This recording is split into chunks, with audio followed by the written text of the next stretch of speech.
जय हिंद बच्चों। आशा है आप ऑनलाइन पढ़ाई समझ रहे होंगे। तो आइए प्रकाश के तरंग सिद्धांत में अगला मोस्ट इम्पोर्टेंट क्वेश्चन देखते हैं। हमने पिछले वीडियो में हाइगन के द्वितीयक तरंग का सिद्धांत द्वारा प्रकाश के परावर्तन के नियमों की व्याख्या को बताया था, और आपके स्क्रीन पर अगला मोस्ट इम्पोर्टेंट क्वेश्चन है कि हाइगन के द्वितीयक तरंग का सिद्धांत द्वारा प्रकाश के अपवर्तन के नियमों की व्याख्या करें। इसमें साबित करना है प्रकाश के अपवर्तन की नियमों की। तो बच्चों, आप जानते हैं कि प्रकाश के अपवर्तन संबंधी दो नियम हैं, और आपको याद भी होगा। आपतित किरण, अपवर्तित किरण और आपतन बिंदु पर डाला गया अभिलंब तीनों एक ही समतल सतह में होते हैं। तथा दूसरा नियम स्नेल का नियम। विरल से सघन की ओर जाने वाली प्रकाश किरण के लिए आपतन कोण की जया साइन आई और अपवर्तन कोण की जया साइन आर का अनुपात एक निश्चित संख्या होती है, जिसे विरल माध्यम के सापेक्ष सघन माध्यम का अपवर्तनांक कहा जाता है। तो शॉर्ट में आप लोग sine I by sine r बराबर म्यू लिखते हैं, जहां म्यू क्या है? विरल माध्यम के सापेक्ष सघन माध्यम का अपवर्तनांक। तो बच्चों, इसी चीज को साबित करना है। बिहार बोर्ड में जो क्वेश्चन पूछता है थोड़ा सा इससे लंबा पूछता है। जो पिछले वीडियो में हमने जो बताया था उस क्वेश्चन को इस क्वेश्चन के साथ जोड़ के पूछता है। क्वेश्चन पूरा इस प्रकार से होती है कि हाइगन के तरंग सिद्धांत से आप क्या समझते हैं? हाइगन के द्वितीयक तरंग का सिद्धांत को समझाते हुए प्रकाश के अपवर्तन के नियमों की व्याख्या करें। तो हाइगन के तरंग सिद्धांत को पिछले वीडियो में बता दिया गया है, वहां से आप देख भी सकते हैं। तो आइए अब इसका अगला पार्ट को देखते हैं। हाइगन के द्वितीयक तरंग का सिद्धांत द्वारा प्रकाश के अपवर्तन के नियमों की व्याख्या करें। तो इस नियम की व्याख्या करने के लिए सबसे पहले किरण आरेख को खींचना पड़ेगा, और किस प्रकार से हम लोग किरण आरेख खींचेंगे वो जरा सा देखिए। सबसे पहले जो है एक अपवर्तक सतह बना लीजिए इस प्रकार से। मान लीजिए कि अपवर्तक सतह है, इसका नाम दे दीजिए एक्स वाई, और इस माध्यम से ऊपर वाला जो इस सतह से ऊपर वाला जो माध्यम है उसे विरल माध्यम मान लीजिए। ये आपका विरल माध्यम हो गया, और इसके नीचे स्थित है सघन माध्यम। नीचे है सघन माध्यम। तो आगे हम लोग देखते हैं कि विरल माध्यम का जो अपवर्तनांक है उसे μ1 मान लेते हैं। सघन माध्यम का अपवर्तनांक जो है μ2 मान लेते हैं। मान लिया कि विरल माध्यम में प्रकाश की चाल c1 है और सघन माध्यम में प्रकाश की चाल c2 है, ऐसा मान लेते हैं। अब ये मानते हैं कि अनंत से आने वाली प्रकाश की तीन समांतर किरणें जो है विरल माध्यम की ओर से माध्यम के सतह पर ये आपतित हो रही है। तो ये प्रकाश की पहली किरण हो गई, ये दूसरी किरण हो गई, और ये वाला तीसरी किरण हो गई। और इसका नाम भी देना चाहे तो दे सकते हैं। पहला किरण का नाम P दे दिया, दूसरे का Q दे दिया, और तीसरे का R दे दिया, इस प्रकार से। अब ये तीनों किरणें जो है लगातार एक्स वाई क्रम से एक्स वाई सतह पर आपतित होगी। ये एक्स वाई क्या है? तो अपवर्तक सतह है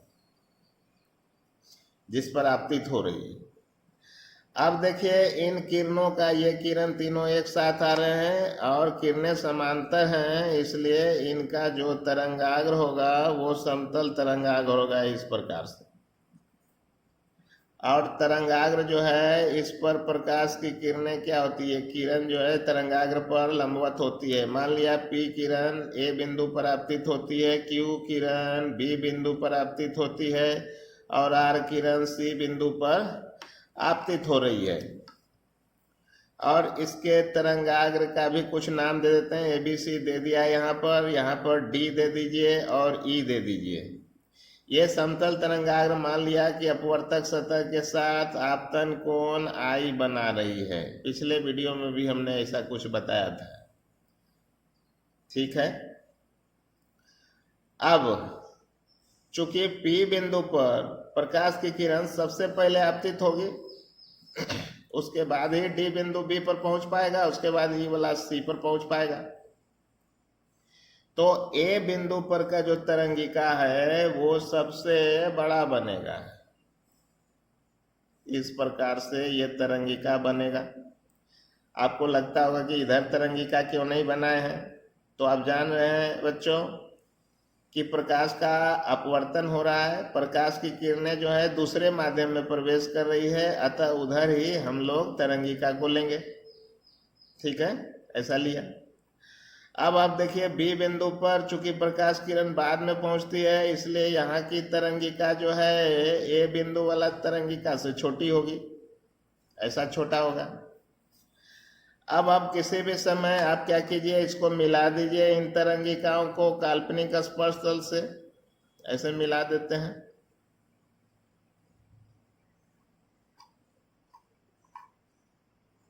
इस प्रकार से मिला दिया तो एक और तरंगाग्र जो है प्राप्त हो गया। ये वाला जो तरंगाग्र था वो आपतित किरणों का था, ये आपतित किरण का तरंगाग्र था, और ये वाला जो हो गया अपवर्तित किरणों का ये तरंगाग्र है। अब देखिए यहाँ पर कुछ स्पर्श बिंदु यहाँ पर प्राप्त होगी। यहाँ पर देखिए स्पर्श बिंदु प्राप्त हो रहा है, इस बिंदुओं का नाम दे दें। कहाँ तक नाम दे दिया है? डी ई, इसका नाम दे दीजिए एफ, इस बिंदु का, और इस बिंदु का नाम दे देते हैं जी। ये बी बिंदु यहाँ पर है, ये वाला का है। अब देखिए यदि यह अपवर्तक सतह नहीं होता तो सीधे चली जाती, लेकिन अपवर्तन हुआ है, और ए बिंदु पर अभिलंब डाल दीजिए, बी पर भी अभिलंब डाल दीजिए, सी पर भी अभिलंब डाल दीजिए, तो ये किरण जो है अभिलंब की ओर मुड़ जाएगी। देखिए मुड़ गई है। और ये किरण भी अभिलंब की ओर क्या हो गई है? मुड़ गई है। और आप ध्यान से देखें तो ये किरण भी अभिलंब की ओर मुड़ गई है। तो ये दूसरी वाली हो गई और ये तीसरी वाली किरण इसे मुड़ गई। तो ये जो अपवर्तित किरण का तरंगाग्र है, मान लिया ये अपवर्तक सतह के साथ आर कोण बना रहा है। तो समझ रहे हैं बच्चों, आपतित किरण का तरंगाग्र आई कोण बना रहा है और अपवर्तित किरण का तरंगाग्र आर कोण बना रहा है। तो बच्चों विरल माध्यम में मान लिया कि टी समय में प्रकाश की किरण टी समय में ई से सी तक आती है, उतने ही समय में सघन माध्यम में प्रकाश की किरण ए से जी तक आती है। तो बच्चों हम लोग जानते हैं कि दूरी बराबर होता है चाल गुना समय। तो बताइए इसी दूरी जो होगी, इसमें चाल कितना है पहले माध्यम में विरल में? तो यहाँ C1 है, और समय कितना लग रहा है? T है। तो इसका मतलब है कि EC का मान कितना आया? EC का मान कितना आया? C1 into T। इसी प्रकार यदि दूसरे माध्यम में देखें तो इसमें प्रकाश की चाल जो है वो मान लिया था C2, और अपवर्तनांक इसका क्या है? μ2 है। तो इसमें दूसरे माध्यम में उसी सूत्र से दूरी निकालेंगे, AG बराबर हो जाएगा चाल, मतलब इसमें C2 और टाइम लगा है T। तो इसका मतलब है कि AG दूरी का मान क्या हो गया है? C2 into T। तो देखा बच्चों। अब देखिए यहाँ पर दो समकोण त्रिभुज है AEC ये, और इधर भी समकोण त्रिभुज है AGC। तो इस दोनों त्रिभुज में ज्यामिति का उपयोग हम लोग करेंगे। तो सबसे पहले चित्र से जो दूरी है, कौन सी दूरी, EC हम लोगों ने निकाला, EC बराबर कितना निकला है, C1 इंटू टी, तथा जो दूरी है AG बराबर निकला है C2 इंटू टी। अब जो है समकोण त्रिभुज ये वाला लीजिए, AEC में इसमें साइन लीजिए, साइन आई, कोण के सामने एक भुजा लंब BC है, साइन आई बराबर हो जाएगा लंब अब बटे कर्ण AC, ऐसा हो जाएगा। ठीक, अब नीचे वाला देखिए, इस त्रिभुज को लीजिए, अब त्रिभुज AGC में यहाँ पर लेते हैं साइन आर, साइन आर बराबर देखिए आर के सामने की भुजा कौन है, AG, तो लंब हो गया AG, कर्ण हो गया AC, ऐसा लिया।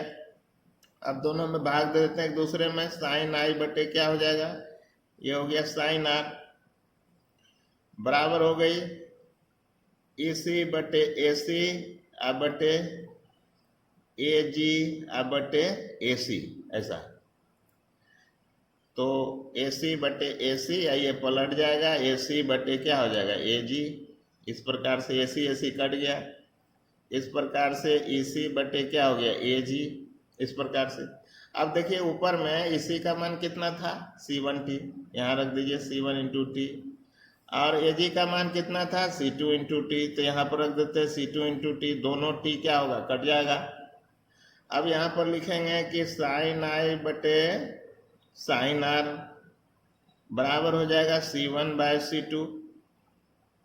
देखिए पहले माध्यम में प्रकाश की चाल बटे दूसरे माध्यम में प्रकाश की चाल, और अपवर्तनांक से आप लोग समझते हैं कि ये हो जाएगा दूसरे माध्यम का अपवर्तनांक बटे पहले माध्यम का अपवर्तनांक, ये सब पहले ही आपको बता दिया गया था।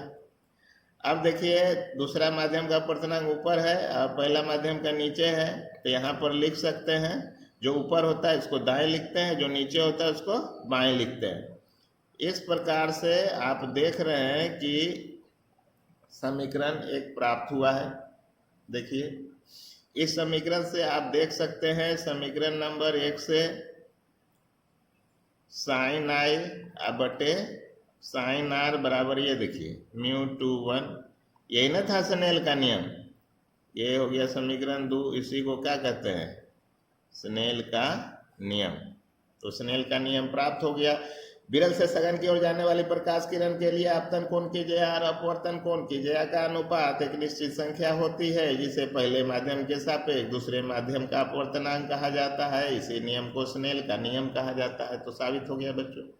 आइए देखिए, अब चित्र से स्पष्ट है, यहाँ पर देखिए चित्र से स्पष्ट है कि ABC बिंदु पर डाला गया जो अभिलंब है, इसके साथ आपतित किरण अपवर्तित किरण, ये वाला आपतित किरण अपवर्तित किरण, आपतित किरण अपवर्तित किरण, तथा डाला गया अभिलंब, ये तीनों एक ही समतल सतह में है बच्चों। तो इस प्रकार से अपवर्तन का ये दूसरा नियम भी साबित हो जाता है। तो आपने पिछले वीडियो में देखा था कि न्यूटन के कणिका सिद्धांत के द्वारा सघन माध्यम में प्रकाश की चाल ज्यादा मिल रही थी, इसीलिए जो है न्यूटन का कणिका सिद्धांत फेल हो गया था। तो हम लोग देखना चाहते हैं कि हाइगन का तरंगिका सिद्धांत से अपवर्तन के नियम में व्याख्या हो पाई कि नहीं हो पाई, या ये भी फेल हो गया। तो आइए देखते हैं। यहाँ पर देखिए समीकरण 1 को ध्यान से देखिए।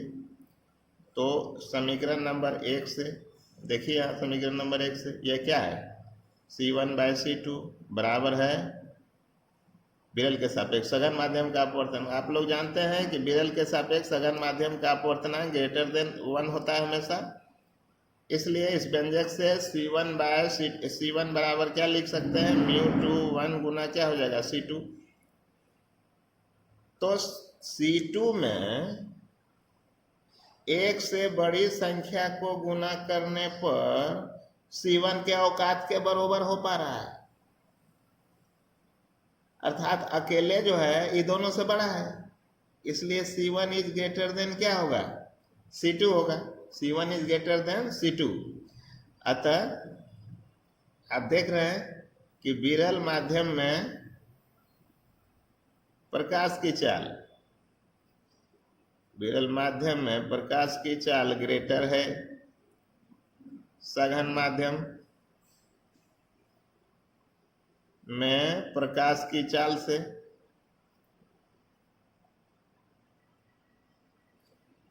है ना। तो अतः बच्चों आपने देखा कि हाइगन के द्वितीयक तरंग का सिद्धांत द्वारा प्रकाश के अपवर्तन के नियम का व्याख्या भली भांति हो जाती है। तो आइए बच्चों इसको देखते हैं कि लिखा कैसा जाएगा। तो आइए देखते हैं। हम लोगों का प्रश्न इस प्रकार से था।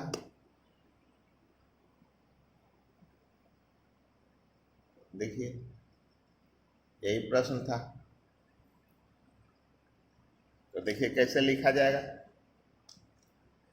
प्रश्न था कि हाइगन के द्वितीयक तरंग का सिद्धांत द्वारा प्रकाश के अपवर्तन के नियमों की व्याख्या करें। मोस्ट इंपोर्टेंट क्वेश्चन है बच्चों, या तो परावर्तन का नियम परीक्षा में आता है या अपवर्तन का आता है। अभी तक देखा गया है कि बिहार बोर्ड में या करके लिखता है कि हाइगन के द्वितीयक तरंग का सिद्धांत द्वारा प्रकाश के परावर्तन या अपवर्तन के नियमों की व्याख्या करें। तो इतनी छूट आपके लिए देता है, तो कोई एक जो आपको समझ में आवे, परावर्तन वाला या अपवर्तन वाला, दोनों में से एक लिख सकते थे। लेकिन कभी यदि नाम देकर लिख दे कि परावर्तन के नियम का व्याख्या करिए या अपवर्तन के नियम का व्याख्या करिए, तब तो फिर जो वास्तविक क्वेश्चन होगा उसी का उत्तर देना होगा। इसलिए दोनों पढ़ लीजिएगा, एक समझ में आ जाएगी तो दूसरा भी निश्चित तौर पर आपको आ जाएगा, केवल ध्यान देने की बात है। तो आइए देखते हैं। मान लिया कि एक्स वाई एक अपवर्तक सतह है जिसके ऊपर पहला विरल माध्यम है तथा नीचे में दूसरा सघन माध्यम है। विरल माध्यम का अपवर्तनांक μ1 है, सघन माध्यम का अपवर्तनांक μ2 है। विरल माध्यम में प्रकाश की चाल c1 है, सघन माध्यम में प्रकाश की चाल c2 है। ऐसा मान लिया। अब यहाँ पर देखिए लिखना है कि एक्स वाई अपवर्तक सतह से ऊपर स्थित विरल माध्यम में प्रकाश की किरण अनंत से एक दूसरे के समांतर रूप से वो आ रही है और अपवर्तक सतह के ए बी सी बिंदु पर क्रमानुसार आपतित हो रही है। सबसे पहले ए पर पहुंचती है, उसके बाद बी पर, उसके बाद सी पर। इन आपतित किरणों का जो समतल तरंगाग्र है वो अपवर्तक सतह के साथ आई कोण बना रही है। चूंकि ए बिंदु पर प्रकाश की किरण सबसे पहले पहुंचती है, इसीलिए ए पर की तरंगिका बी और सी से बड़ी होती है। अब किसी भी समय यदि काल्पनिक स्पर्श तल से इन तरंगिकाओं को मिला दिया जाए, देखिए मिला दिया जाए, तो इससे बनने वाला जो ये तरंगाग्र है वो अपवर्तित किरणों का तरंगाग्र होगा। अब तरंगिका पर ये तरंगाग्र जो है स्पर्श बिंदु बना रहा है इसी दिशा में। चूंकि तरंगाग्र पर किरणें लंबवत होती है इसलिए इस दिशा में इसको बढ़ा दिया। ठीक। और मान लिया कि अपवर्तित किरणों के तरंगाग्र द्वारा अपवर्तन कोण R बनाया जा रहा है। अब इसमें लिखना है बच्चों,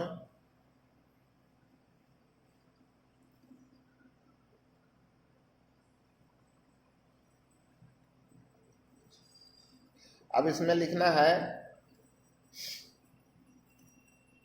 कि यहां पर देखिए